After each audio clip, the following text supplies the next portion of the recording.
I work for the foodbank in Hackney. I volunteer there, and all of the staff there were offered vaccines as part of the health and social care priority group. I was having a panic attack while I was in the waiting room, and by the time I got to the nurse, I did still feel very, very anxious. And she was really lovely, and she said, "Hey, come sit down. How are you feeling?"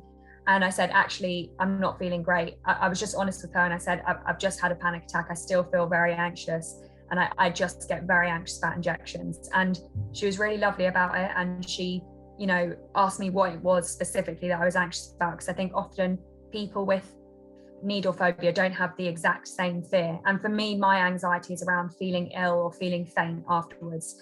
And I guess my anxiety about going to a vaccination site, a mass one, is that they'd say, "Okay, right, you're done, you have to go, leave straight away." And I was very anxious that I wouldn't feel well and I'd be rushed out. So she really put my mind at ease, and she was like, "We can take as long as you want. You can sit there, don't rush up after you get your jab. You can sit there as long as you want and take deep breaths." And she really put my mind at ease. And while I was sort of taking deep breaths, she described the process to me. So she said, "I'll get this needle, and then I'll do this, and then you take this leaflet and you sit here for 15 minutes and then you go home."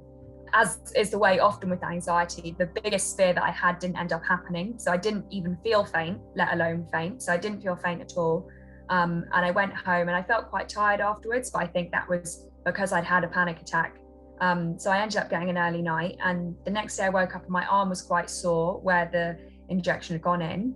But aside from that, I had no side effects. So I didn't feel ill the next day at all. All I had was a sore arm, and it hurt, the first day. The second day it hurt a bit less, and by the third day I had no pain in my arm at all. So I didn't end up feeling ill in any way.